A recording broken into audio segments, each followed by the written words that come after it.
Should we start? Okay, we're going to start. Welcome tonight to the presentation. It's going to be two sections.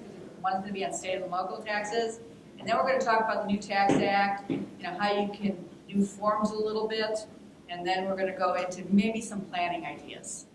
So, exposure, states are hungry for revenue. We all know that. Everybody's coffers are getting low, so how are they in tax transactions they're going to? So Luke's going to start the presentation tonight by going over state and local taxation. All right, thank you, Cindy. Hello, everybody. My name is Luke Lucas. I am a manager in state and local taxes here at Grain Associates. That's all I do. My specialty is more on the income tax side, but I'm going to talk to you a little bit about the sales tax. There's been a lot of changes there this year as well. We're going to talk a little bit about our agenda, municipal tax update. We have state implications of the Tax Cuts and Jobs Act.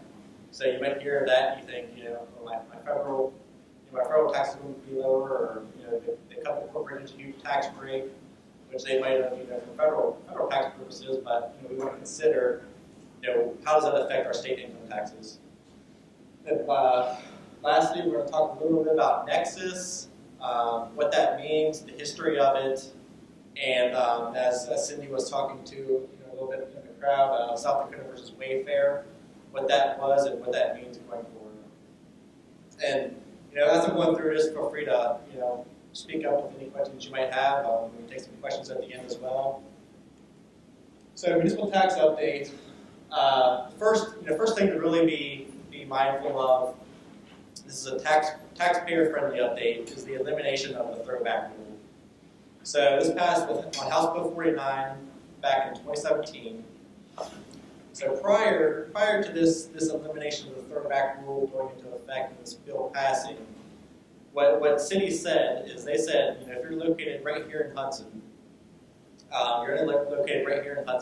you have sales all across Ohio, Cincinnati, or even all across the country. They would say if you don't have a person, an employee more specifically, regularly soliciting sales of tangible personal property, in either states or cities, all of your sales are sourced to Hudson, even though you might ship them clear across the country. So, what we would see for a number of our clients is, just because they're kind of exactly like what I just described, that all of their sales would be sourced to Hudson, and as a result, they would have a higher tax liability in the municipality. Now, going forward, for tax years beginning after 1/1/18, so as you're preparing your taxes this year, this is something to be mindful of. You only need to source your sales in the city that you filed in if you ship to that city. So, for example, if once again the Hudson example, everything you have is in Hudson. Maybe in prior years you had a 100% apportionment factor. Say you're a manufacturer, you don't ship any sales to Hudson. Now instead of a 100% apportionment factor, you're going to have a 66%, 2/3 apportionment factor, and as a result, your sales tax or your municipal tax will be only 2/3 of what it was historically. So that's a nice taxpayer-friendly update that we have on the municipal tax side. Yes, as I said, prior rule required throwback. It's really important if you have a business to distinguish, whether you're a seller of tangible personal property or a service-based business, because there is no change for the rule for a service-based business. So if you're an accountant like Cindy and myself, say we're here in Hudson, we do all of our work in Hudson. Being that we're a service-based business, Hudson says all of our sales are sourced to Hudson. So that's important to keep in mind. When you say property, you don't mean real estate. You mean whatever business. I mean widgets. Yeah, whatever business you're in. Any type of merchandise, manufacturing, anything like that. Tangible personal property. That's what that is. Another update, and this is important to bring up because, as you can see at the top here, this is House Bill 5, passed way back in 2014. So it might be something that you might be aware of at the time of passing, But that's 4 years ago, so it's important to bring that up and let our clients know some changes. So what House Bill 5 does is that has every municipality in Ohio working towards net operating loss carry forward conformity. So previously, the cities they could pick and choose whether they want to allow losses to be carried forward and then deducted in the future. And additionally, they could pick and choose how long you can carry that forward. So some cities would allow you to do it 3 years, 4 years, or 5 years, which was the most common. And then, once again, as you can see up top, I think there's around 600 municipalities in Ohio, and 260 of them did not allow net operating losses to be carried forward prior to the implementation of this bill. So going forward, what do we look like? We have all cities will be required to allow a net operating loss carry forward. That carry forward will be for 5 years. There's also a little bit of changes going into the net operating loss carry forward this year. What that historically was tracked and deducted on a post-apportionment basis. So you file in 3 cities, you would track that based on your apportionment factor for each city. So if you have an apportioned income of $10,000 to Hudson, but you had a federal taxable income or a municipal tax base of $100,000, which you would track that apportioned amount of the loss going forward. Now, what they have now is it's the net operating loss is applied and utilized on a pre-apportionment basis. So in most cases, that's going to tie with any federal losses that you can apply that going forward. Now there's a phase-in for the next 5 years, just I guess be a little friendlier to the municipalities since you're forcing them to now implement these NOLs, even though they might not have in the past. So what that phase-in is, you are allowed to deduct for tax years 2017 through 2021, those 5 years. You can only deduct up to 50% of the losses incurred. It's going to be the lesser of 50% of the available net operating loss or taxable income. So whatever the lesser amount that is. So it's good that we're moving towards this conformity. It's going to make it easier for everybody going forward and be more taxpayer friendly. But there's just this phase-in period, through the next 5 years that we kind of have to deal with. So state tax implications of the Tax Cuts and Jobs Act. As I said, everybody's heard all about the federal implications, and Cindy's going to talk a lot more about that with you. But what people really don't think about is the state tax implications. So quantifying the impact. This right here is a summary that was put together from our friends at Ernst & Young. And this was a joint report by Ernst & Young and Cost, which is called the Council of State Taxation, which is kind of a quasi-government group. What you'll see here is there's just a number of the main provisions from the Tax Cuts and Jobs Act and how they affect the federal tax base. So you don't really need to pay attention to each and every one, but if you look at the bottom here highlighted in yellow, you'll see that the federal tax base is actually increasing by 19.1%. You might think, that doesn't make sense. I thought the Tax Cuts and Jobs Act was supposed to be taxpayer friendly. Well, the real taxpayer friendly change for the Tax Cuts and Jobs Act is the corporate tax rate being cut almost in half. That's where the savings come. So the tax base is increasing 19%, but the tax rate is being cut nearly in half. So that's where the savings is coming in. So quantifying the impact for the estimated change in the state tax base. Once again, what they did here is they took, they analyzed each state's provisions. So, where we start up for state tax returns is we start with the federal taxable income number. We look at deductions that has been taken for federal purposes or maybe not taken for federal purposes. Then we make adjustments to the tax base to come up with our state tax base. So what they did here is they said, for example, if Ohio continues to decouple from federal bonus depreciation, then this is going to be the effect on the state tax base based on the Tax Cuts and Jobs Act. So this has a nice breakout by state. Actually, Ohio it says not available because Ohio does not have a corporate tax. They have a CAT tax, which is a gross receipts tax, and then they have the income tax for flow-through entities. But once again, bottom right here, it's a little bit small for those in the back, but for the state tax base, we have a estimated increase in the tax base of 12%. Yes? You mean people? Or you mean, what does that number actually represent? That number is going to represent the tax base for businesses. And if you're an owner for of a flow-through entity, then that number's going to apply there, and it's going to flow down to you in any profits. So if all of us here have a company that did $100 in sales, then that number would be, that's the number we're talking about. No, that's going to be your taxable income. So if you have $100 in sales and you have deductions that you're allowed to take, that gets you out of a net income of $20. So let's just say it would have been $20 in the past. I can't do the math, but say it increases 12%, you're looking at $22 tax base now instead of a $20 taxable income. Small numbers, but I hope that gets the point across. So, like I said, they applied the same methodology that states have typically taken, and we followed this closely throughout the year. There's a lot of legislative sessions, and states have to update their tax code based on this.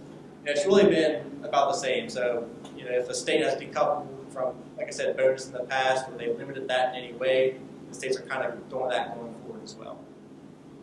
So basically, what we find is a lot of our clients, they will, state taxes will typically take a backseat to federal taxes, and probably rightfully so. I mean, federal taxes are usually a little bigger numbers.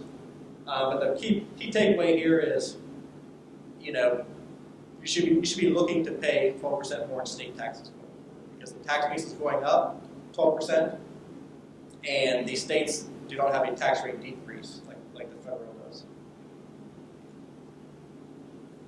So we have an individual consideration here. Try to mix it up a little bit so at least something in here is applicable to everybody. You'll hear Cindy talk a lot about Section 199A coming up. It's really fun from what I hear, and I don't have to touch it. But this is a really hot topic in the tax world right now. So for state purposes, we want to consider how does this affect state taxes, if at all. So 199A it allows taxpayers or other corporations to take a 20% deduction on qualified business income. That deduction is taken on the federal Form 1040 and is not a deduction to arrive at the taxpayer's adjusted gross income. So that's really important. And the reason for that is because the starting point for a individual's state tax return is your federal adjusted gross income. So you can't take the deduction, unfortunately, but you don't have to add that back at all. So you get a benefit for federal purposes, but it really has no effect for state purposes. And I want to add that we really shouldn't get this confused with the Ohio business income deduction because they're really two separate things. Ohio is easier, but we run into a lot of.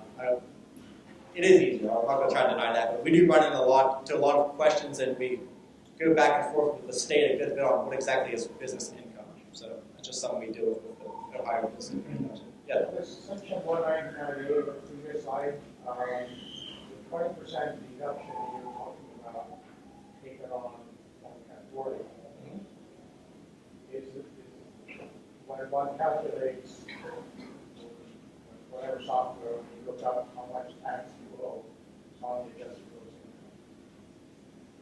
Yes, no. Good, Sydney. So when you calculate tax you owe, it's based upon taxable. Right, I'm sorry, you're right. But the AGI is your starting point from which you take it up. Standard deduction or itemized deduction, or this new 199A deduction. Okay, So for state taxes, then the AGI is what you, for the state. For Ohio. Yes. For Ohio. Other states use, some of them, you know, just duplicate what the federal does. You know, they start, but they don't allow certain deductions. Yep. So what are some factors influencing, good, sorry. What's the test for a qualified trader business? Good, so that's more along the federal lines, go ahead. Yeah. Well, we're going to talk a little bit about it a little bit later. Qualified business income is anything that's not a specialized service trader business. And they have specific occupations, businesses that are specialized service trader businesses. They really require the personal services, doctors, dentists, not engineers, not architects, but there are certain businesses, consulting, you know, anything in those areas considered specialized service trades or businesses. And their deduction for the 199 is quite, actually severely limited once you reach a certain threshold. And we'll talk about that on the slides later on.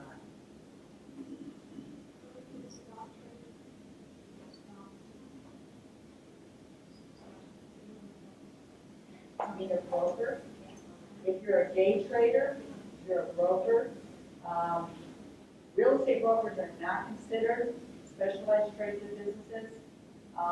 Stock brokers, I believe, are.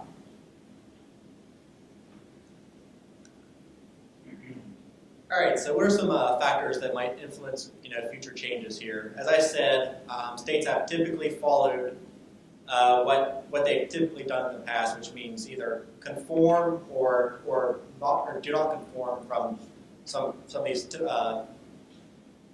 federal provisions from the Tax Cuts and Jobs Act that were adjusted. So state budgets, what a lot of people don't realize is, I think it's 49 states, everyone except Vermont, is actually required to maintain a balanced budget. So state budgets are something to pay attention going forward. I think Illinois and Louisiana have projected future pension shortfalls. So that's something that I'm always reading about and hearing that they're looking for ways to address. For example, I heard, I think it was 1 or 2 years ago, pretty big football fan, but I heard that Louisiana's governor was actually threatening to cancel LSU football. It didn't make a lot of sense to me because LSU was like the equivalent of Ohio State. They pretty much run themselves. But just it's a pretty popular topic out there, and the states have to look for ways to balance their budget, which kind of goes into what we're going to talk about here in a couple of minutes. Political climate, gains by Democrats in the last election, will likely influence some state responses. They may take more taxpayer-friendly approaches to some of these provisions. More guidance on federal provisions. Cindy will talk a little bit about this going forward. From the draft of the bill to signing was actually in a 3-month period, so it's put together very quickly. And from what I've put together, there are still lack of guidance on some of these new federal provisions. So, once the treatment for some of these adjustments and provisions for federal purposes are clarified, that'll give the states, some clarity on how they want to move forward. Rolling conformity states versus fixed state conformity states. I didn't talk about this too much, but basically what a rolling conformity state is they'll say, okay, we will conform with the Internal Revenue Code as of 1/1/18, or whatever year it is, automatically without having any legislative session. Fixed state conformity states, what those are is they'll say we will conform with the Internal Revenue Code as of this date. So for example, right now California, they conform with the Internal Revenue Code as of 1/1/15. So they might update their conformity date, to example, say 1/1/18, and then we would have to account for the Tax Cuts and Jobs Act's effect because of that. So now, moving on to the history of Nexus, what is it, and the effect of South Dakota versus Wayfair. So what is Nexus?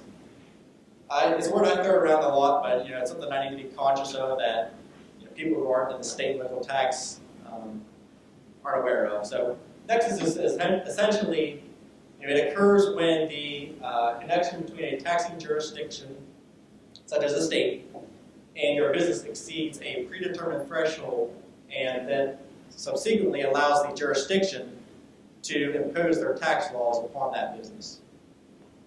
So for both income and sales tax, this threshold was really what was called physical presence, and this was determined with the Quill Court versus North Dakota case back in 1992. This was a United States Supreme Court case. Basically, what Quill Court was doing is they were, they had mail orders and they were shipping a lot into North Dakota. North Dakota tried to get a piece of Quill Corp's revenue off of those sales. But the Supreme Court ruled that because Quill Corp never steps foot in North Dakota, you can't impose their tax laws. So you can't impose your tax on them. Now, as you see here, this is back in 1992, so a lot of the world has changed then. I wasn't too old myself. The internet was not available, and if it was available, it wasn't widely available like it is today. So just back to the physical presence of what they said can create nexus prior to or with the ruling of Quill Corp. So employees, inventory, this is a big one for any Amazon FBA sellers or anything like that. Temporary travel for business purposes. Say you're a seller of machinery or something like that. Your client, you had something break down and you have some repair services to you send an employee out there to fix it. Or if you're installing your machinery to a client in another state, those are all activities that can create a filing obligation. Utilization of subcontractors, that's a big one that we find. We have a client, they're located right here in Ohio. They have a contract for retailers like Walmart where they're responsible for repairing Walmart's produce sprayers in the stores, so little things like that. But like I said, they're right here in Ohio. Walmart is obviously all over the country. So when Walmart has an issue in, say, Arizona, our client, they have a subcontractor that they utilize in Arizona. What the Supreme Court says is they say that's helping you're profiting by using that subcontractor, so that's going to create a filing obligation for you. Trade shows can, depending on what you're doing.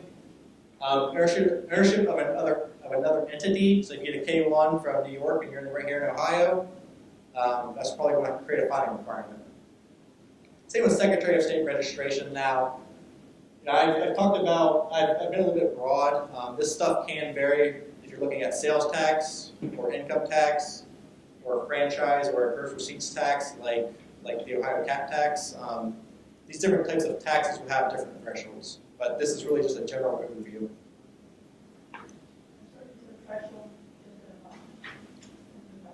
The threshold the physical presence threshold is really just, in most states, it's really 1 or 2 days. So if you're there for business purposes for 1 or 2 days, then they'll say you exceed that threshold. Like I said, some states they'll have a de minimis threshold, where, like I said, if you're only there 1 or 2 days, they'll say that's okay. It's just de minimis activity. You're not really a real presence in the state.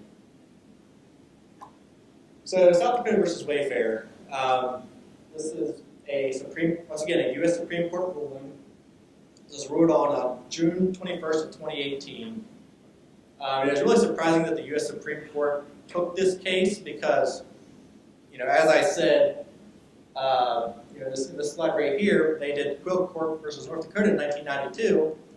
So, people were really surprised that the Supreme Court took this case because they were basically saying, well, we could have been wrong in our ruling. That was people's opinion, it really wasn't mine because, like I said, the road has changed quite a bit since 1992. So essentially what that was is South Dakota, they put in a law they passed a law where it said, and it's important to note this is a sales tax case. They passed a law and they said if an out-of-state company has over 100 grand in sales to our state or over 200 transactions to our state, even though they might not never set foot in the state, then they exceed our sales tax threshold, or what's sometimes called a bright line threshold. So what they did is Wayfair, I'm sure everybody's familiar with Wayfair, they took that to court. South Dakota, the way they basically did it is they appealed it as quick as they could. Just they got the law in the books, they appealed as quick as they could. Luckily, the Supreme Court heard it. Wayfair, they argued that it's really an unfair law for small business owners. Much like probably a lot of you in this room. Not necessarily a huge deal for like a Wayfair or Amazon, but it can be a real big compliance burden for small business owners. Essentially, what the court ended up ruling is they ruled in favor of the states. Really just because, like I said, the world's changed a lot since 1992. I read online all the time about entrepreneurship. I hear of people going to China, meeting a manufacturer, drop shipping, shipping from China to all over the U.S. because they're an Amazon FBA seller. Really easy to, I don't want to say easy, but there's many creative ways to do business now with the internet. And the Supreme Court recognized that, and like I said, unfortunately they ruled in favor of the state rather than the taxpayer. So as a result of this, many states, I think it's over 30 now, this is, there are new laws being implemented on almost a daily basis, but there are 30 states now that now have this South Dakota threshold. So that threshold is 100 grand in sales within the preceding 12-month period or 200 transactions. Now, just think of this. Say you sell a $5 product, you might have 200 transactions in California. So you're making $1,000 on sales in California. Basically, what that rule says is you have to collect your remit sales tax in California. It might cost you $1,000, more than $1,000 every year just to file the returns. I expect some further litigation on this, but it can be pretty unfriendly. That's kind of an extreme example, but just to show what can happen. Yes? Is there any software or are there any suppliers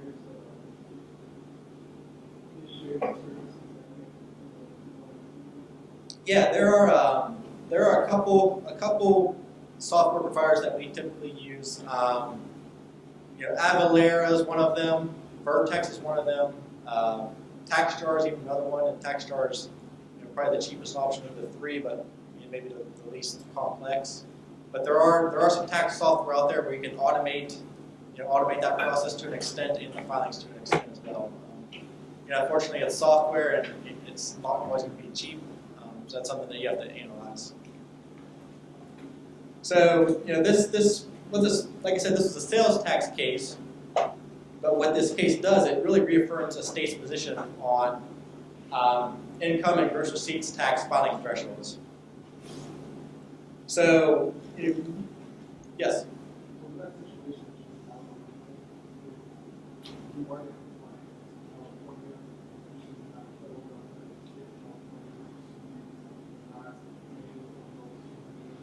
Yes, the state of California can technically pursue you, and that's, the federal government really doesn't come into play at all. Each separate state can pursue you if you exceed their thresholds and you have a filing obligation and you haven't paid your tax, whether that's sales tax or income tax. And really the unfortunate part for a sales tax, if you were to be caught, is a sales tax is really a tax that your customer is going to be paying, assuming you're collecting and remitting everything properly. But if you don't collect and remit, a state audits you and they say you should have been filing for the past 3 years or whatever years it might be, then you're going to be on the hook for paying that tax and paying the penalties and paying the interest. Yes? Non-taxable entity, they can be responsible for sales tax collection and remittance, but it's very rare. I mean, I can't think of many nonprofits that sell all across the country, but it can't apply to nonprofits. So I sell 100,000, 101,000 in California, but it's to a church or it's to a school. Right. And I don't charge sales tax. California comes, we expect that 100 grand. Right. Yeah, that'll likely be exempt. But something else, that's a good point, that's a good question to bring up, because that actually, we have a large manufacturing client base where their sales under normal circumstances are going to be exempt for sales tax.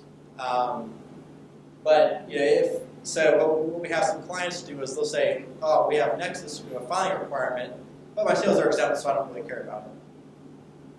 Really, what that can open you up to is if you're audited, what we find is it's really a toss-up of if the auditor works with you. So if you have Nexus, you don't have your exemption certificates, sometimes they'll allow you to go back and collect them. That's even if you're able to collect them. Sometimes they'll just assess you and say, we're not wasting our time on this. You should have these exemption certificates on file. Just pay the tax and we're moving on.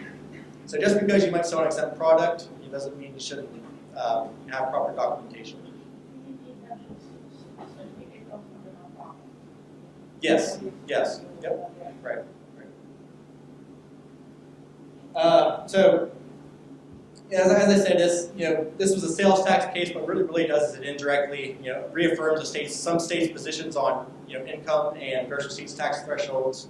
So, a lot of you might not really know this, but Ohio was actually the first state to impose a gross receipts tax threshold. And basically, what that happened, or how that works is, if you're an out-of-state company, kind of like the sales tax, if you have over $500,000 in sales to Ohio, even though you might not ever step foot in Ohio, then you're going to have a CAT tax filing obligation. So right now there are about 10 states who have that. It's just something to keep in mind because, like I said, this case you really indirectly affirms those laws. Well, for Ohio, they have the CAT tax, commercial activities tax. So it's a gross receipts tax. It's not an income tax, which is kind of one distinction. But if you're looking at an out-of-state company, like I said, if they never stepped foot in Ohio, Ohio's had this law back on their books since I think 2005 when the CAT tax was implemented. But basically, they say if you have over $500,000 in sales to Ohio, even though you never stepped foot here, then you have a filing obligation to pay the CAT tax.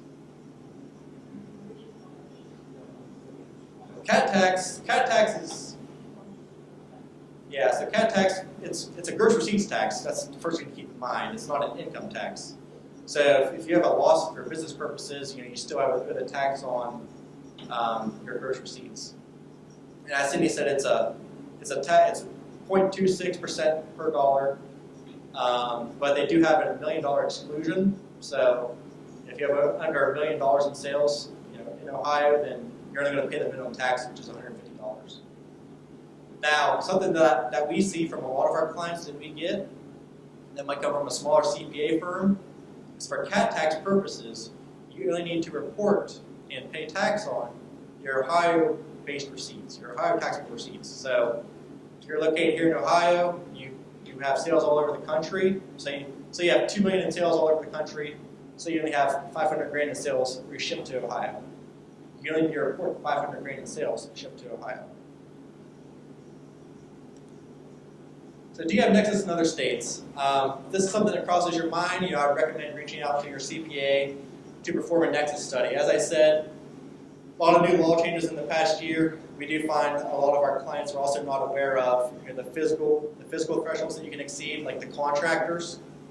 Having a Nexus study might inform you where you have Nexus presently.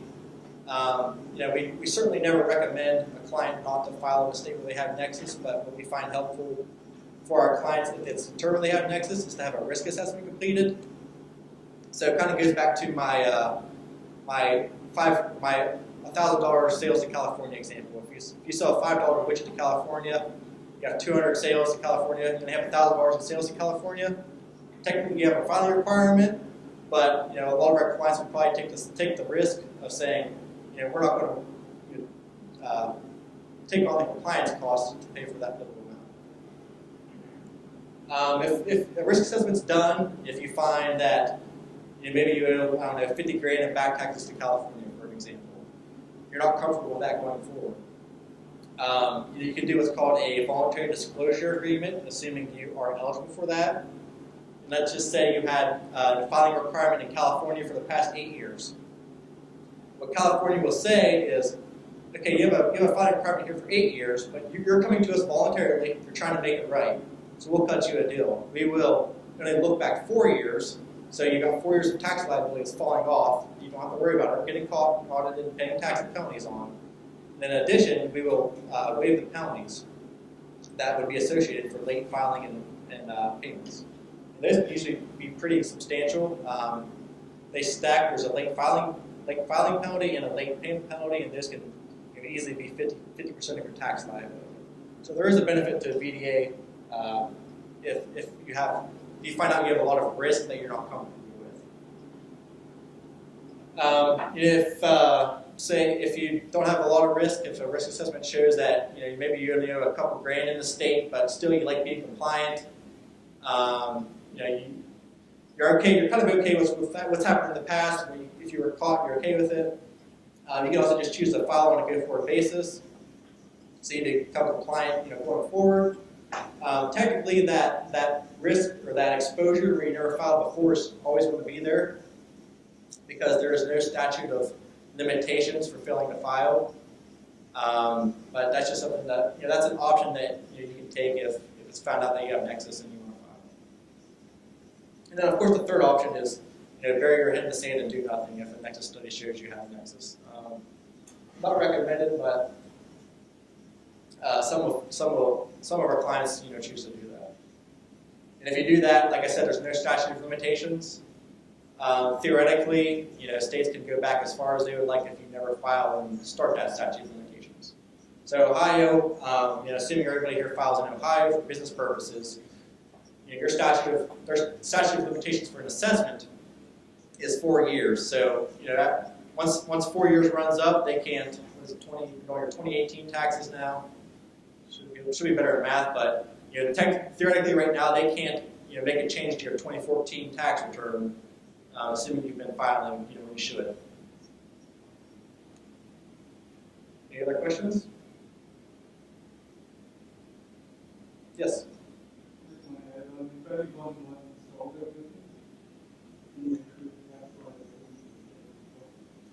That's a great point. We run into that M&A due diligence a lot. If you're looking to buy a business, the buyers technically want to have successor liability in just about every case. So if you're buying, it's important to do your due diligence in the prospect to see if there's any exposure out there. And if you're selling, we just helped the client. They had Nexus and they filed VDA in a couple states, and they removed a lot of their prior liability and exposure as a result. And as a result, us doing that, it helped them get a higher sell price for their business. It made that go a lot smoother. All right, we're going to pass this on to Cindy. Yeah, sometimes you could put, you buy your sell assets versus, the stock. So. Thanks, Lou. And sometimes you might wonder, how do they get caught? How do they get caught here? You're just finding your own business on file. You're not really trying to cross way. Sometimes they'll audit somebody in California for sales tax purposes, see your invoice coming in, and say, well, wait a minute, why is this guy coming in California? So sometimes they will do it because they're auditing another client or one of their other customers in California. Okay, so we're going to move on with the Tax Act. And, this is interactive, and you may have started your tax returns already, and you put them on the back burner because you found out you might owe. And maybe you're coming here to find some tips on how can I reduce this. This tax law that came into play is probably the most complicated tax law since 1986. I've been practicing for 40-some years, and I've seen the 1986 Act, and I can honestly say that there is not closure. We're filing tax returns for 2018, and there's still things that are not finalized. I personally think when they're designing tax laws, they should take CPAs, and they're doing it, put them in a back room, work with the papers and say, does this make sense? So they don't do that. And that's why the things are so complicated for tax preparers, for taxpayers. So my goal today for you guys is that you take away one thing today, just one thing to implement. And if you find something that's important that you want to, hey, this is a great idea, take it back to your advisor. Say, I just heard this at a seminar. Do you think this makes sense? Okay, Albert Einstein said the hardest thing in the world to understand is the income And we're going to see that the forms we have today are beyond understanding. I have to honestly say, I picked up these forms, I'm looking at these forms, and we're going to look at a few of them. So what we're going to do is we realize that, the Tax Act made some significant changes. And there are some losers under the Tax Act, and there's some winners. If you did take the opportunity to take one of these from the back table, it's a pocket tax guide, I'd keep it at my desk. It has some really good facts in it if you're looking for quick facts. So the biggest thing that happened in the Tax Act is that they reduced all the rates. Okay, so the highest bracket taxpayer paid 39.6 in 17 and before, and this year it is 37. Okay, so those top high taxpayers are already saving 2.6%. So I think the high income taxpayers are going to benefit. The top tax rate, when you look at your pocket tax case, see it starts at $600,000 for a joint filer. And those top tax brackets weren't like that last year. Capital gains, they're still in place, and there's different things. If you're in the 15% or lower bracket, you technically don't pay taxes on capital gains and qualified dividends. But wait a minute, if you're in the 15% bracket, where's the 15% bracket on that chart? There isn't one. So there is a blurb in there about when the 15% tax bracket really starts. And that's something that you can look at. Does everybody know what a kitty tax is? Okay, what happened in the olden days, last year in 17, what they did for a kitty tax is any child who had unearned income over a certain amount raised craziness with tax preparers. Because what they had to do is wait till mom and dad's return were done, and then we had to take the kids' return, apply the taxpayers, the mom and dad's brackets to the highest bracket that they were in, and we were doing all these circular formulas for the kids. Well, they said, well, that's kind of crazy. So they got rid of that. So this year, kids can file on their own, okay? If they have earned income from a job at McDonald's or whatever, they pay tax at the single rates. Makes sense. If they had unearned income, like dividends, or they sold stock, or they have interest income, they now pay tax at the trust rates on that income. But if you look at your chart on trust incomes, the highest brackets gets taxed once your income gets at 12.5. So the trust rates are really compressed. So we're going to see kids who have some money are going to be taxed a lot faster, or even cost more. Actually, any child who could be a dependent on your return. That's the kitty tax, under 24, basically. Full-time student. Okay, so what are some things that we can do for planning ideas? We want to be able to use our tax brackets efficiently. I don't want to be in a 37% bracket one year and then down to a 12. I want to be in a steady 22, 24 maybe. So you want to make sure that you're managing your income so that you're in those consistent brackets. That's one thing. And the only way to do that is to look at your year's income over multi-years. You can't go operate each year in a silo because you have to make sure that you're being able to manage that income. And it's really more important as you reach the ages of 60, 65 and you approach retirement. Because you don't want you want to make sure that you're utilizing all the lower brackets as efficiently as possible.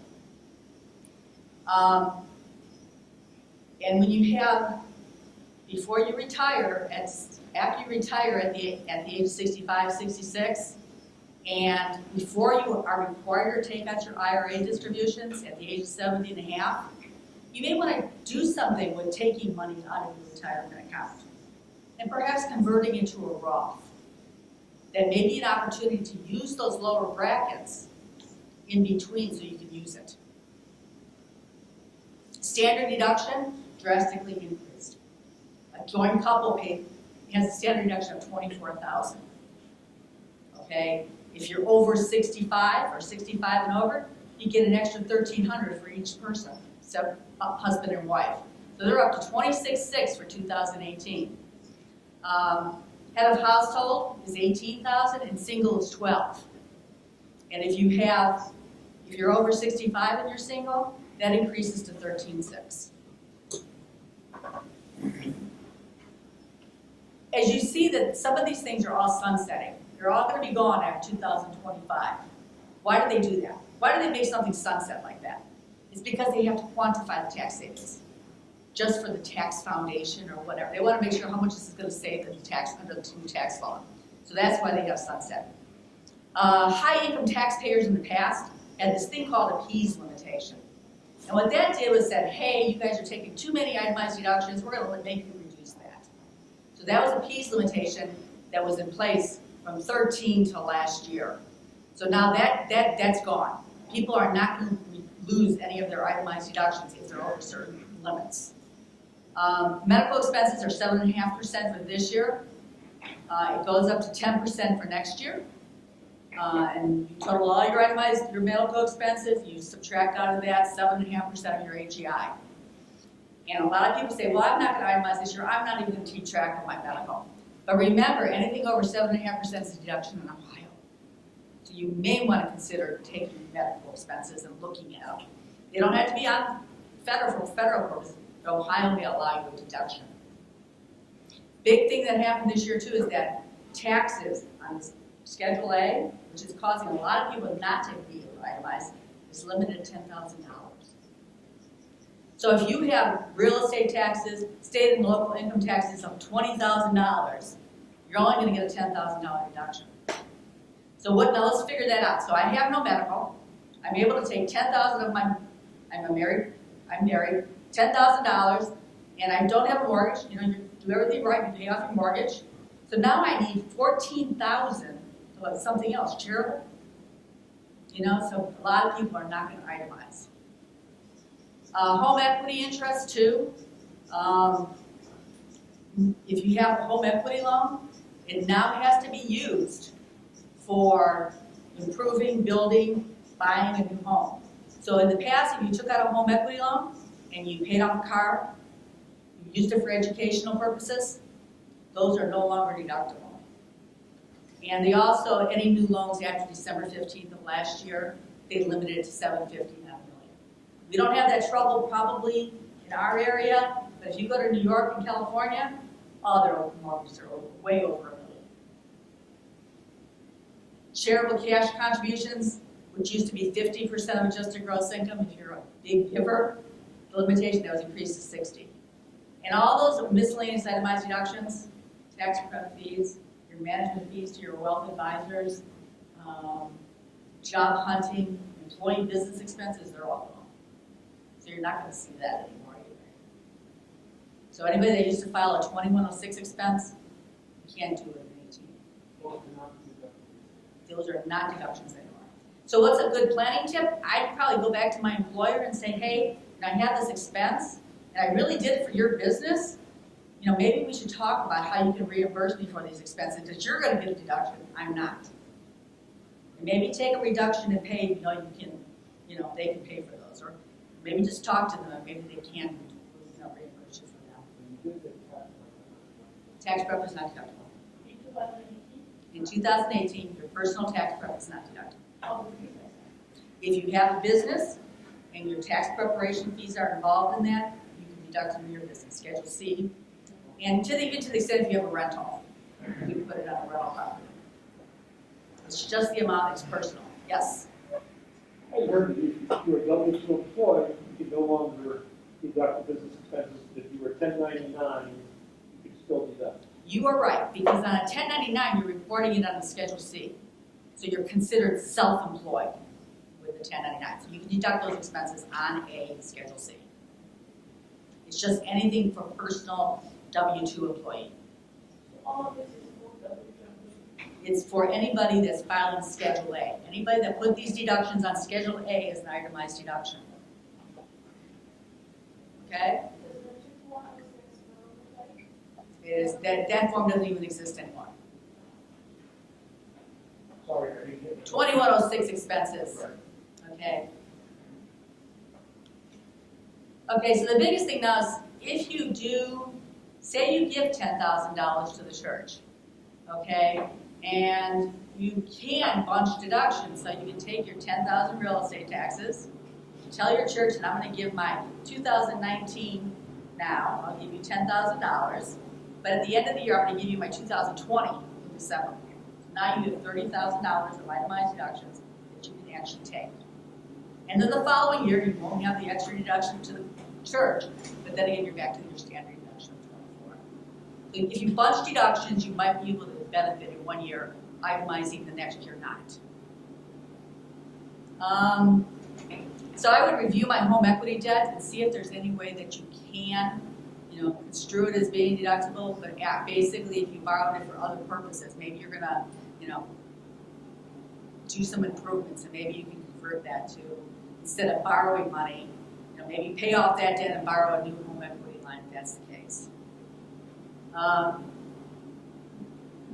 One thing about taxpayers who are receiving required minimum distributions, which is what you have to take out of your retirement accounts at the age of 70 and a half, because most of the elderly people paid off their house and they're at that age where they're financially comfortable, what they can do with their IRA, if they do give $10,000 to church and their IRA distribution is 20, they can say, I want my IRA distribution of 10 to go to the charity. But now they're only paying tax on 10. They're not getting an itemized deduction for it, but it's never coming to the bottom of adjusted gross income because they're only going to be paying tax on 10. So that's a good technique if you have parents that are giving to charities and they're not being able to itemize and they do obtain RMDs, required minimum distributions. That's a good technique to use. I've been encouraging that. Discuss the possibility of the employer reimbursing you for employee business expenses. And since your management fees and investment fees are no longer deductible from your wealth management advisors, some advisors are thinking about going commission-based because that gets added to the basis of the stock. So that's something to think about. Okay, alternative minimum tax, we're going to see a lot more people, a lot less people being exposed to it. Because right now you're not adding that much for taxes back. Because alternative minimum tax is a tax that you started with a number, but then you kind of add back things that are under the alternative minimum tax, which wasn't deductible. Taxes, personal exemptions, other items, miscellaneous deductions, those all had to get added back. So your income was higher. The rate was a little bit lower. We, 1/3 of Americans were paying the alternative minimum tax. But because they increased the thresholds and the exemptions, a lot less people are going to be exposed to it. The other thing to note is that the personal exemptions were repealed. You can no longer get a deduction for, your 5 kids that you have, or your spouse. You don't get a deduction for that person anymore. There is no personal exemptions in 2018. Okay? We have personal exemptions, everybody on their tax return, if you had 2 kids and you and your spouse, last year you got $4,050 for each. So that was $16,200. That was a deduction. That's gone. It is huge, but then remember, last year's standard deduction was only $12,600, and now it's $24,000. The thing that we're going to see in a couple of slides is that kids do have a benefit. If you have a child under the age of 17, they are beneficial. This is the slide. So if you have a child under the age of 17, you can get a child tax credit. In the past, last year in the past, $110,000 was the requirement that you could exceed in order to get this child tax credit on a joint return. But what did they do? They said now if your income is as high as $400,000 on a joint return, you can get this credit. And they doubled it. It's no longer $1,000 per child, it's $2,000 per child. Okay, so I see a lot of families are really benefiting from this increase. So if they have kids under the age of 17, this is a great benefit for them. The other thing that they added were dependents that are over 17, or over 16, or a parent. You might be supporting a parent as a dependent. Now you get $500 for those people. Okay? The $500 is probably not a great deal, because if I was in the 20% bracket, and I was getting a $4,050 personal exemption, that was saving, what, $800 plus? Now they're only giving me $500. So in some respects, you're losing on everybody over 16.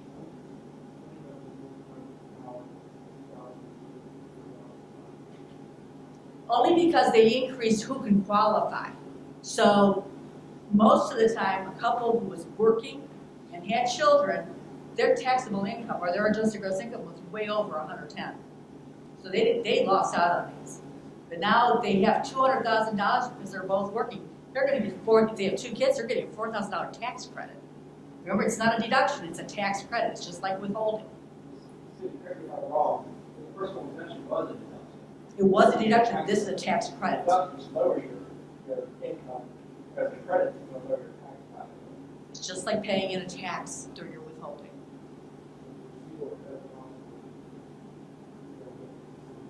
No, that was last year. This year it's 200. Oh, Single. Right, had a husband. It's 400 for joint. Last year was 75 and 110. So actually, it is beneficial this year if you have kids. I wish mine were back. They're not. So, huh? I can have yours. 529 savings plans are what they put away for high school or college. I mean, post-secondary. Well, for one thing, the tax law did change is if you have a child in private school, elementary or secondary, you now are allowed to take $10,000 out of those 529 plans to pay for that education. Is there a question back there? Yes, on the child tax credit, Uh-huh. how does that apply to a college student? Up Um, to what age? Okay, the child tax credit, the $2,000 per child, okay, that's under the age of 17. But bottom line, whether depending. 500 if you have a child in college, and you would take them, you're going to report them as dependent on your return. If you don't, it doesn't know, you're going to get $500 for that child, as long as you're within these limits. Where is that on the return? Is that on the 1040 or? It's on the 1040.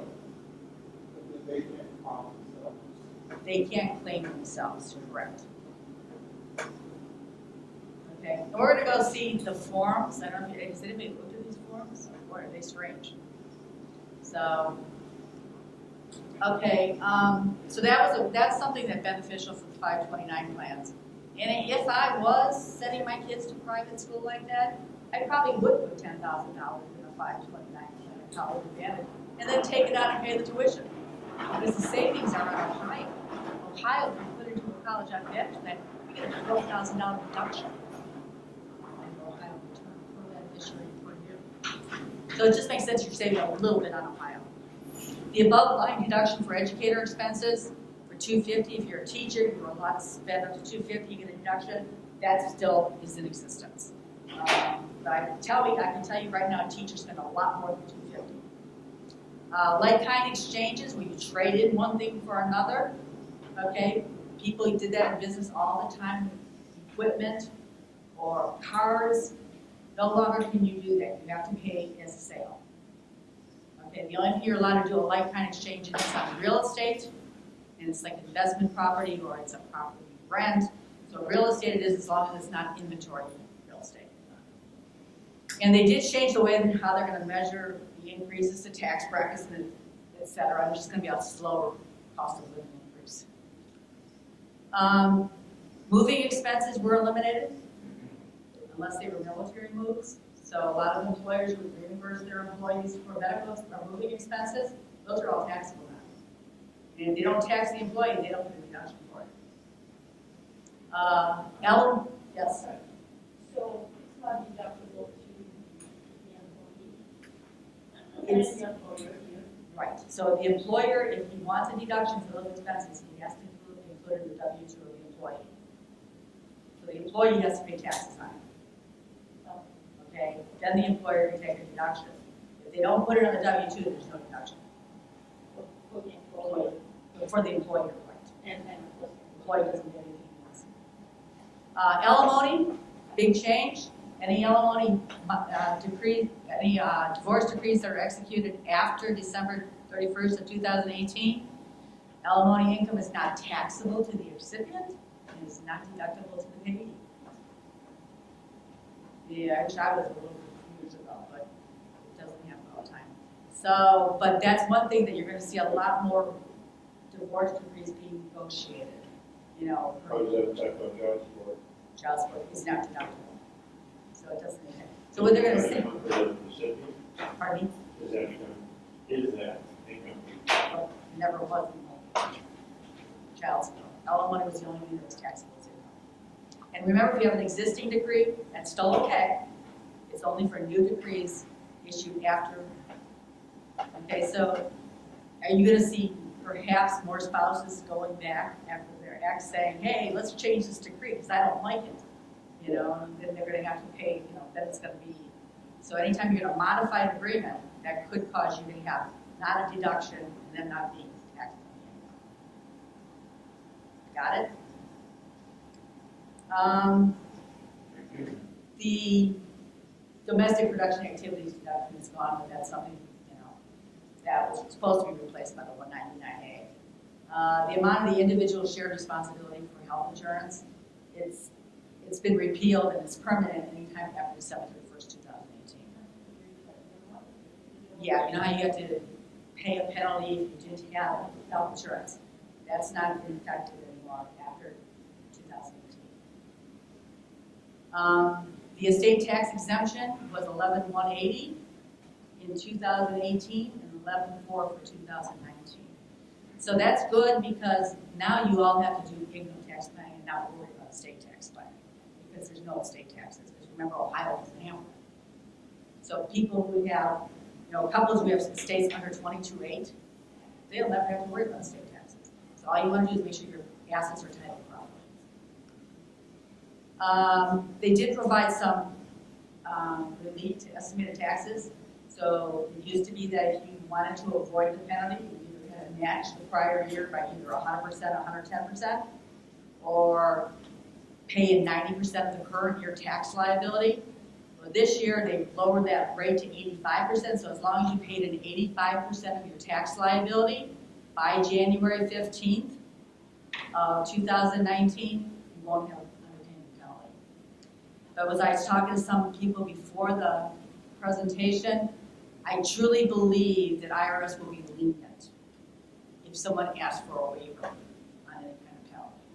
So, you know, just write your letter saying, you know, the withholding, and people withholdings got totally messed up. You know, they anticipated more withholding and they didn't get it because the tables were not anticipating what they should have anticipated. So right now I would probably, if I was in a penalty situation, I would probably request a waiver. Pay all my taxes in, but try to request a waiver of the penalty. The worst case scenario is that they'll come back and send you a letter and say, hey, we're not going to accept your waiver request, and they might charge you a little bit of interest on top of that penalty. But I would take the risk, especially if I did all my due diligence and I tried to match everything. Because this year what happened with a lot of investments too is that December was a big payout of capital gain distributions. So if you had holding investments that, you know, generated capital gain distributions, you may not realize that either. So if, as long as you can explain to them, they're usually pretty good about that.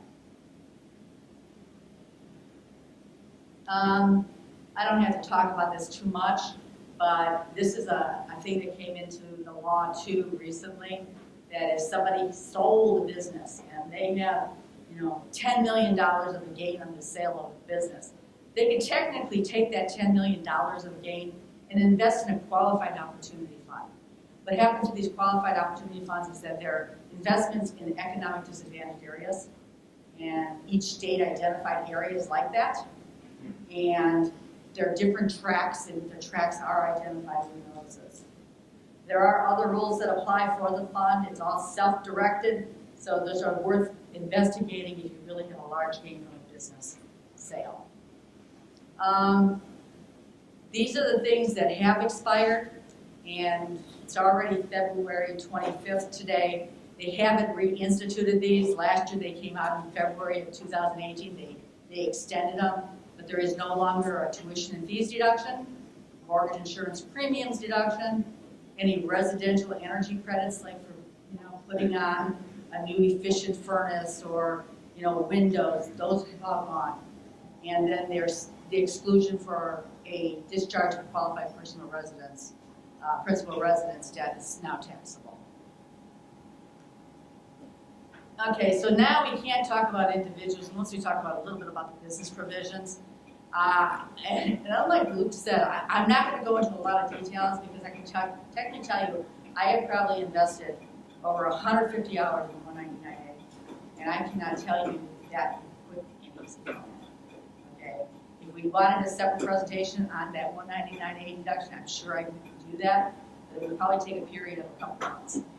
It's just too complicated to even try to summarize it. There is an excess business loss limitation that they put into the law, and it may not apply to you, but what happened was they didn't want people to incur business losses to offset all their wages. So what they did, they limited to how much you can offset. And so this limitation just shows you that on a joint return, you can only take the most of $500,000 and $250,000 for individuals without leave. If you don't get the full loss, it's a carryover to 2019. Even in case you work in a corporation.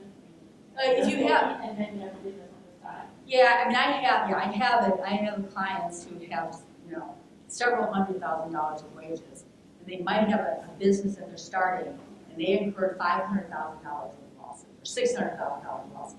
Those losses would be limited. Okay, they're not disallowed, they're just carried over to the next year. The whole purpose of this new tax law is that people have to pay some tax. Okay, it's kind of like a fair thing, but they are limiting what people used to do in the past. And here's an example.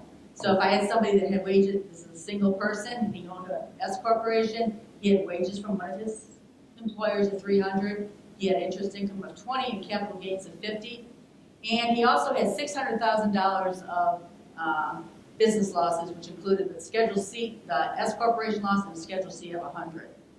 So before 2018, he would have generated an NOL. Okay, he would have had a $230,000 NOL that he would carry, net operating loss, that he would carry over to 2019 or carried it back 2 years. Well, in 2018, the business loss is limited at $250 because he's single, and so the taxpayer has income of $120. So he is going to pay tax on some of his income this year, and the excess will be carried forward. There is no carryback period. It's all carried over, but there's no expiration. No expiration. It's not a 20-year expiration. It carries forward forever. It'll take time.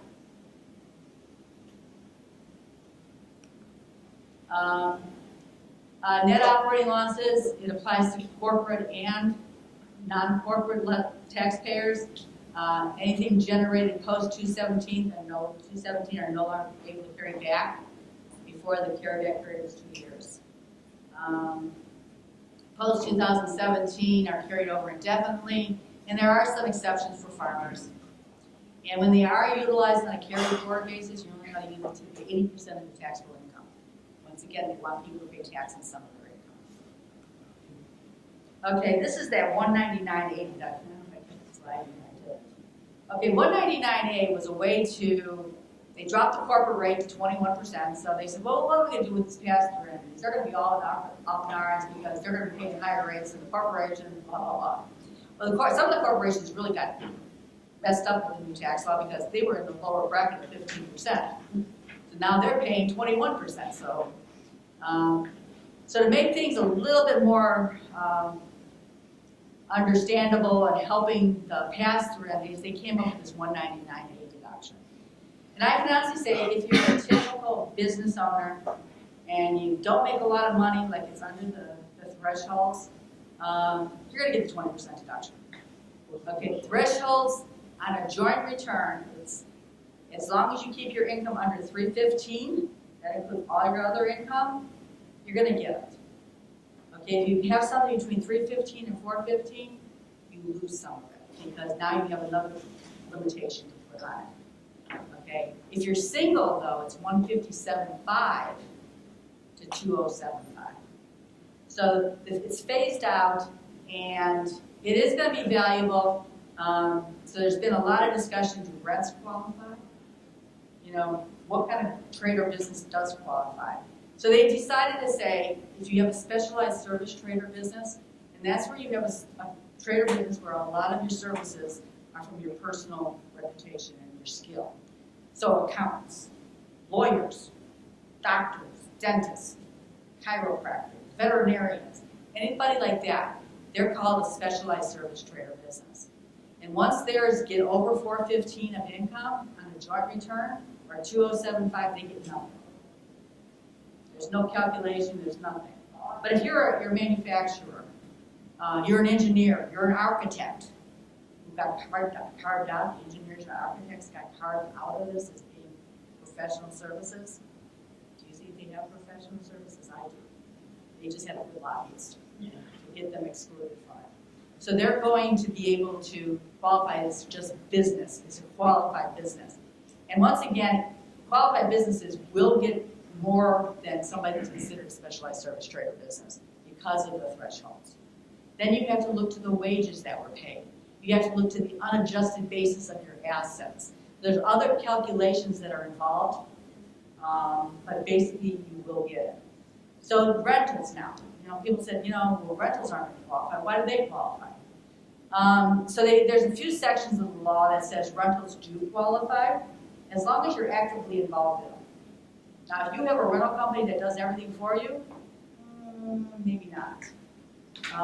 If it's just one little piece of property that you're just having somebody live there for a while just to maintain it or keep it, probably not. If you're a business owner and you have your office building, and you keep that in a separate LLC, but you lease it to your S Corp, yeah, those would qualify. It's a self-rental that would qualify. So any buildings that you own that are triple net leases where everybody, the tenant pays all the expenses, it's the insurance. They will then, they pay insurance, I think they pay the taxes, and they pay something else. But if the tenant is paying that, you're probably not going to get a deduction for that. So there's certain rules, and we're still trying to figure those out because the IRS has provided no guidance on this. Yes? I can't find the exclusion numbers. You said up to a certain amount for a single and. If you want to, I will give you the threshold table. Okay? Yeah, I can give you the threshold. It's a cute little chart, and I can give you the chart. Yeah, that would be easy. I'm not sure I'm full as single member LLC. You have minimum deduction. And you have this 20% deduction is taken after you figure all your other, it's like right before taxable income. Okay, so it's right, you compute all your other deductions and you get to a point where you're right about to get your taxable income, then you take out the 199. and It's new and it's on the form. We'll look at the form shortly. so that's It is a good thing. thing. Right. And we'll see where it's at.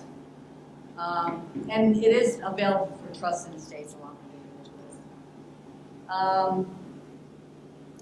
So there's got to be ways to manage that so you get the deduction. So the one thing people are doing is maybe putting more away in the retirement plan to get them below those thresholds.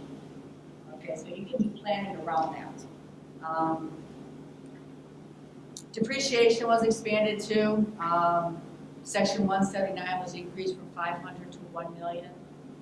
Bonus depreciation, which is your first year depreciation that you can take, went from 50% to 100, so basically you write off any asset, new or used. It used to be just new assets, now it's new or used. So this is another way to have perhaps get yourself down below that threshold if you're unlucky enough to have a business that's generating $315,000. Cars too have limits now, really increased. You can technically write off an SUV that's over 6,000 pounds entirely in the first year if you use bonus. Cars now have a better deduction rate too. 8,000 plus 10,000 for the first year. You can technically write off a $42,000 car for $18,000 the first year. so you have to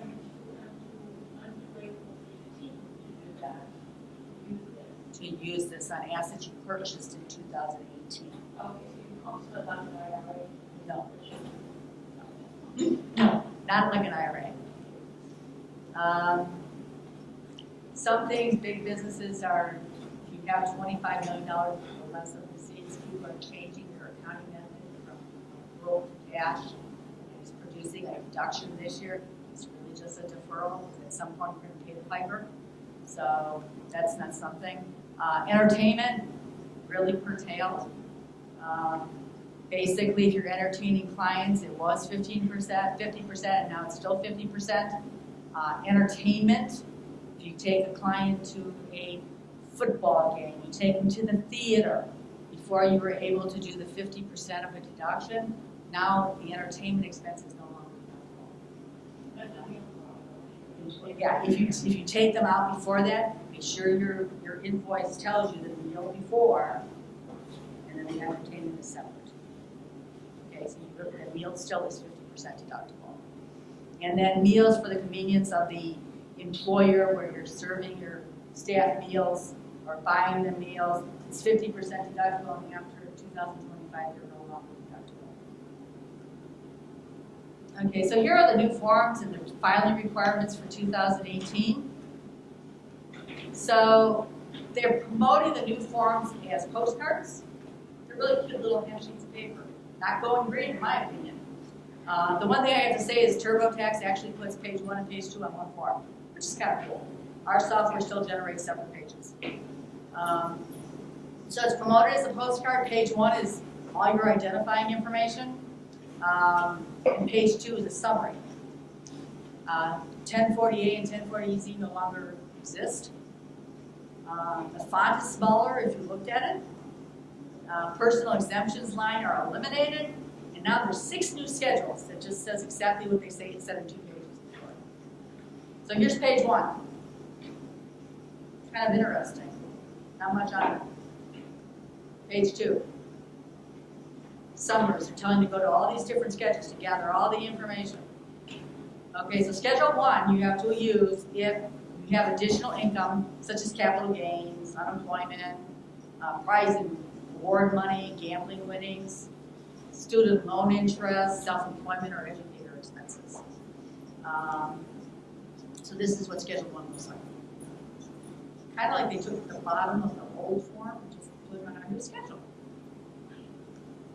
Okay, Schedule 2, you fill out if you need AMT. Or premium. So once again, there's 4 lines on a whole sheet of paper for the schedule. Okay, this is for other things, like if you get a retirement savings contribution credit, or you get education credits, you use this. And then Schedule 4 is used if you owe other taxes, self-employment tax, healthcare responsibility tax, household employment taxes if you have a nanny, if you have taxes on if you took an IRA out early, that's what you would put on Schedule 4. Once again, these are like a third of a sheet of paper or a fourth of a sheet of paper, and I don't know why they think we streamlined it. Okay, Schedule 5, and obviously you won't use all these schedules unless they apply to you. This is where you can put your estimated tax payments and any other credits you might have. And then Schedule A is used if you have a foreign address or you're identifying somebody on the return as a third party designee. Now the most complicated thing of the tax law is the 199A. Okay, you think they'd have a form for it. No, they have a schedule and booklet that you use to approve. Okay? And that's the worksheet. But they did come out and say in 2019 they have created a new form specifically for women. So they are going to have a form for next year. A worksheet is just something in the instructions, and if you don't pull it out, you don't have a calculator, right?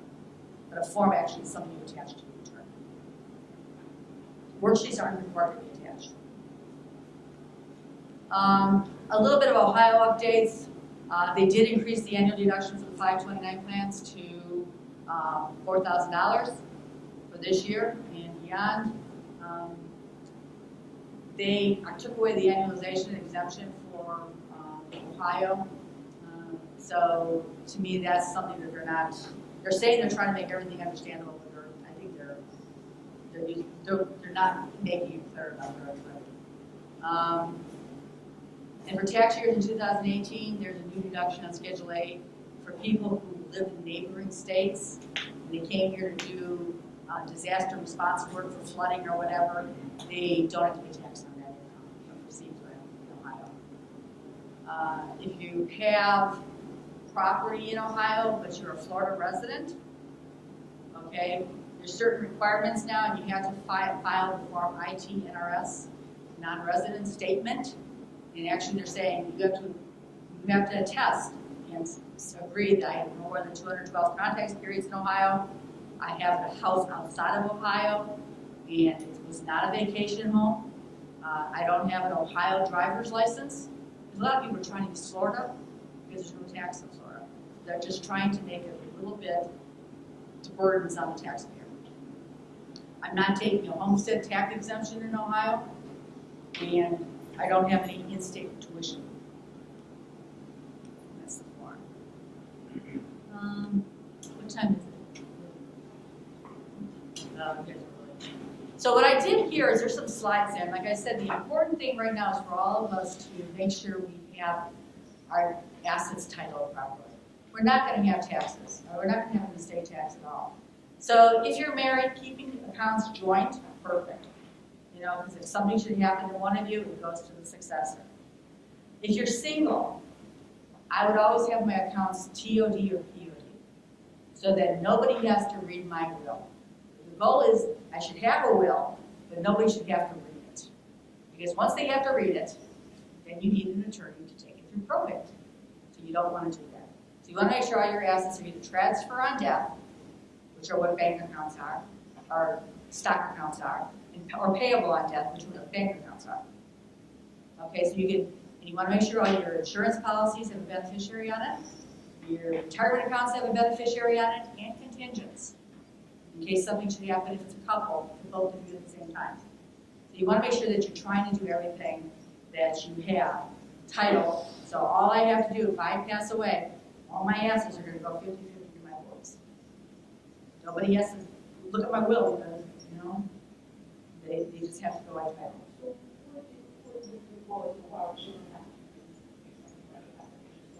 The bank transfers it 50-50 to the people. Oh, it doesn't have, I didn't have to ask for it. No, you have, it's already titled in the bank. So you just go there and get a death certificate, and then they issue the 50-50, they put it in their own accounts, whatever they want to do. Okay. Obviously, if you have a child who doesn't have financial responsibility, or a special needs child, you do need to see an attorney. And we just have to advocate that our children, you know, they have to pay themselves first. They have to save. And the sooner we teach that to our children, the more they're going to realize that they have something to strive for. So overall, it's just about, you know, children learn what they live. And if we can teach those habits early, you know. So there's other slides there. If you have any questions, and I don't want to keep you guys till midnight, but if you guys have any questions, I'm always available by email or phone. Feel free to call. I'd be happy to chat with you guys. So if you have any questions, let us know. I'm sure Luke feels the same way. Thank you very much for your time. No problem.